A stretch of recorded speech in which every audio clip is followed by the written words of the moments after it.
ごめんなさい。これは、ハニーピザですか? Honey cheese desu ka? School orientation was on the 9th at 9 a.m., so afterwards I wandered around town. All of a sudden, I found this sign for Orange Street. What is it? I don't know. Where does it go? Let's find out.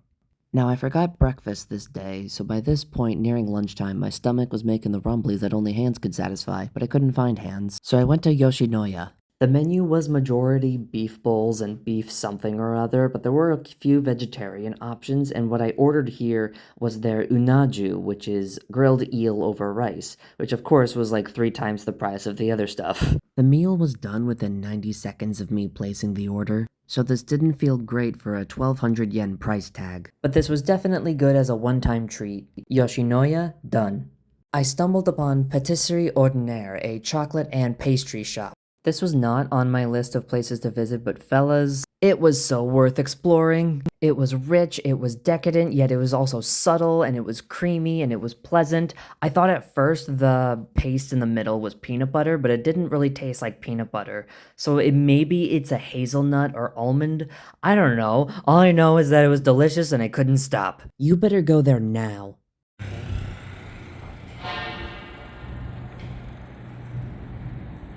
Following a scenery break was into the sensory overload of Amerikamura, or America Village.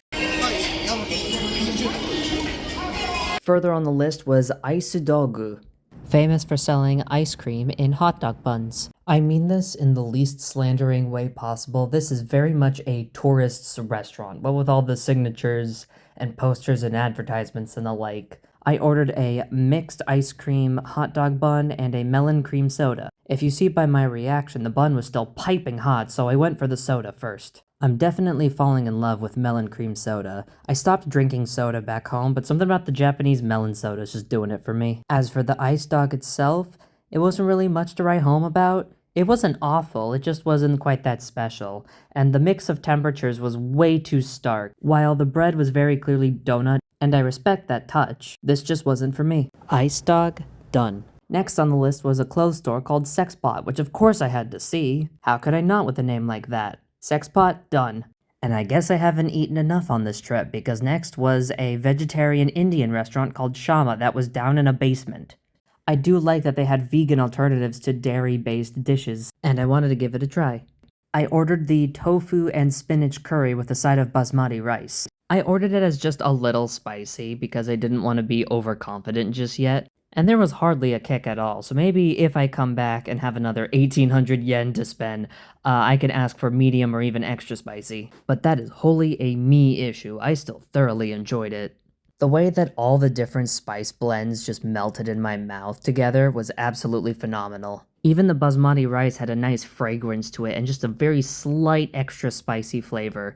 Not hot spicy, but the curry spice, I mean. Shama, done. I'm sure proud of myself for exercising restraint and only purchasing items that were on my list, and I didn't venture outside to find tourist traps. Yeah, I failed. So I've committed what some might call an oopsie, what others might call a whoopsie daisy. Some might even call it a thucky wucky. So here in my beautiful kitchen, hold on.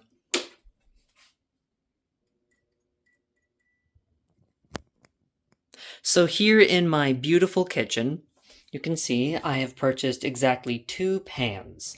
And next to these is what came with the apartment, the hot plate. My original plan was to buy just the 1 pan, just the one.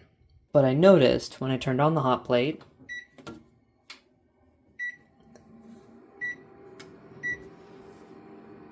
it would start running for a bit.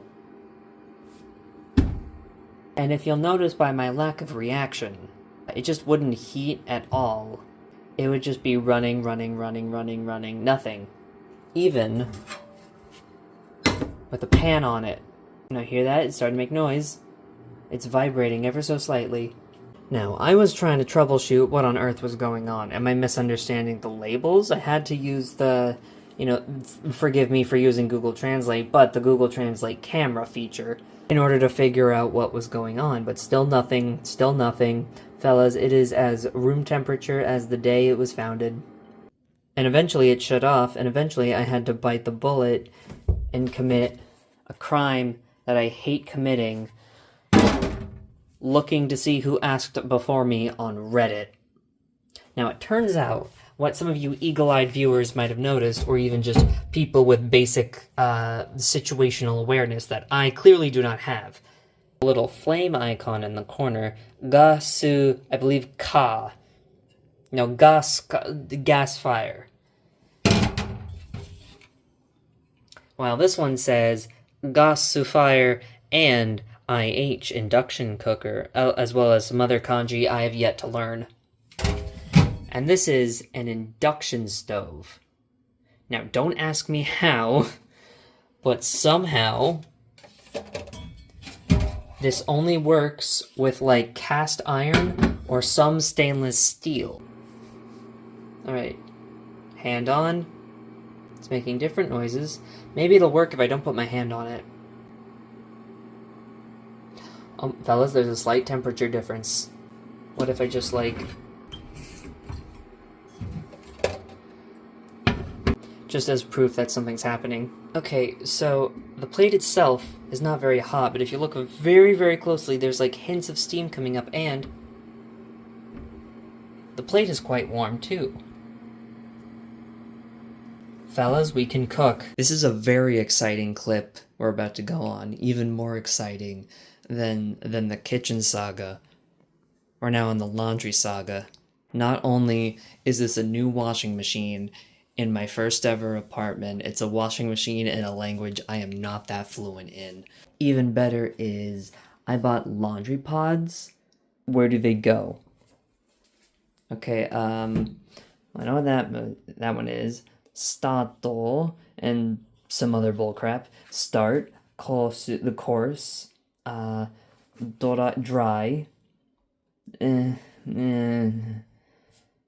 kanji wa wakarimasen. Susugi, mizu, or sui, something. Futa ga, shoot, what's that at the bottom? It's way out of focus, sorry, but right there.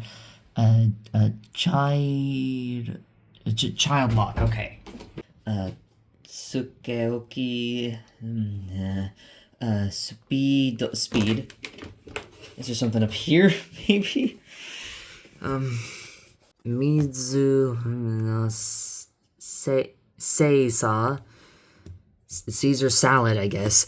Suichi, Roku, again. Program the timer.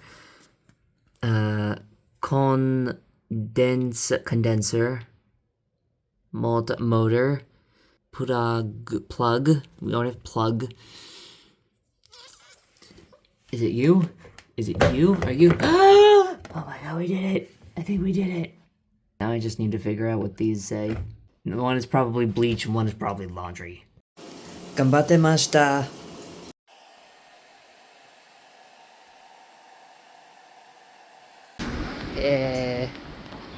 Osaka Shimizu yaru to ittara yariru. I got bored of reading random signs and street signs and the like, and I went over to the Osaka Aquarium. Not only do they have fish, they also have a Ferris wheel. The ticket prices scared me at first, so I needed to gather courage from Jinbei One Piece himself. Hey, what's up, gamers? We're on a wheel today. This'll be fun. I talked to the camera for a good few minutes about my developing reaction to heights. I don't know if fear is the right word, but definitely a reaction. You don't need to worry about it, just look at this beautiful footage in time-lapse.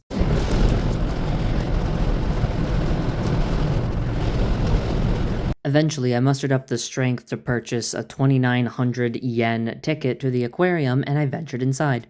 While we're currently in another 20 years ago nostalgia phase, I do appreciate that we're bringing back aquarium core, even if in a niche extent. That whole aesthetic movement in the early to mid 2000s was definitely a founding feature in my psychology for why I love fish so much. But not enough to stop eating them, of course. When I was 12, I had the opportunity to sleep overnight in an aquarium underneath those, fish bridge underpasses. You'll see in a second.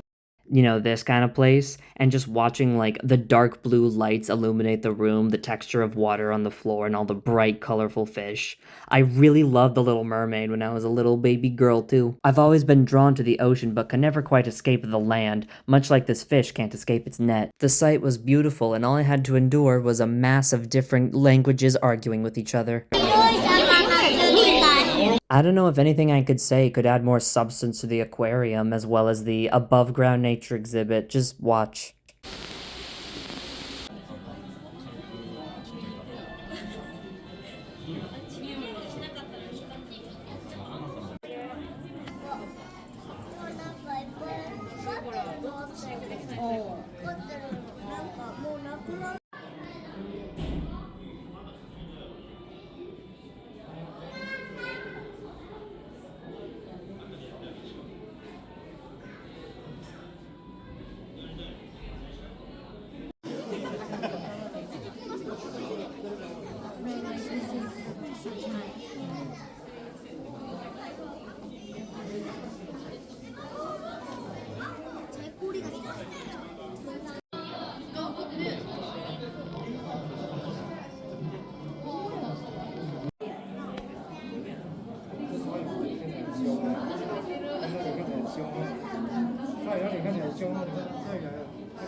I liked these funny little noodles as well. They reminded me of the garbage worms from Rain World. Next, I found this photography exhibit, which I was really excited for because there was finally a quiet room somewhere.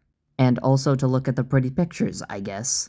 My initial recording plan was to pan around the whole room, but then someone walked in and I didn't feel comfortable just shoving a camera all over the place with them watching me.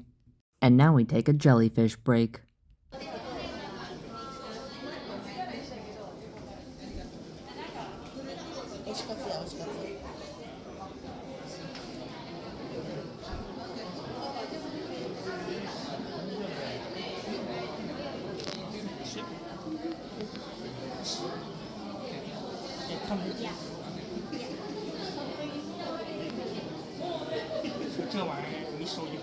Osaka Aquarium, done. Here we see why I chose this location as a part of my official list. これはドンキホーテはありません。Mega Don Quixote desu. While this one only had 3 floors as opposed to the other one having 7, they had much wider aisles and more breathing room, but it was still just as overwhelming, and I had a little bit of an anxiety attack.